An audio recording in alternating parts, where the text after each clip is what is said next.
এই অন্তর্বর্তী সরকার আসলে কি শুধুই নির্বাচনকালীন সরকার নাকি গণ অভ্যুত্থানের আকাঙ্ক্ষা বাস্তবায়নের সরকার? এটা একটা মৌলিক বিষয়। আমরা মনে করি যে এই অন্তর্বর্তী সরকার একটা গণ অভ্যুত্থানের প্রেক্ষিতে তৈরি হয়েছে এবং ফলে তার গণ অভ্যুত্থানের যে আকাঙ্ক্ষা, সেই আকাঙ্ক্ষা বাস্তবায়নের একটা দায়বদ্ধতা রয়েছে।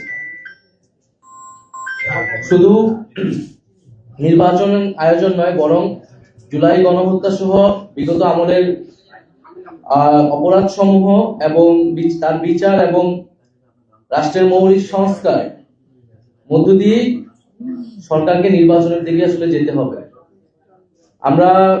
আমাদের প্রত্যাশা বা আমাদের আহ্বান থাকবে যে ডক্টর মোহাম্মদ ইউনূস তিনি দায়িত্বে থেকেই রাজনৈতিকভাবে সকল পক্ষের সাথে আলোচনা করে একটা সমাধানের দিকে যাবেন। আমরা মনে করি যে জুলাই ঘোষণাপত্রের যেই নির্ধারিত সময় দেওয়া হয়েছিল, সময় কিন্তু আগাচ্ছে, ফলে নির্ধারিত সময়ের মধ্যে জুলাই ঘোষণাপত্র প্রদানের ব্যবস্থা করা উচিত এবং বিচার, সংস্কার এবং নির্বাচন এই তিনটিরই রোডম্যাপ একসাথে প্রকাশ করা উচিত। তাহলে জনমনে এবং সকল রাজনৈতিক দলগুলোর মধ্যে এক ধরনের স্বস্তি তৈরি হবে, আস্থার জায়গা তৈরি হবে।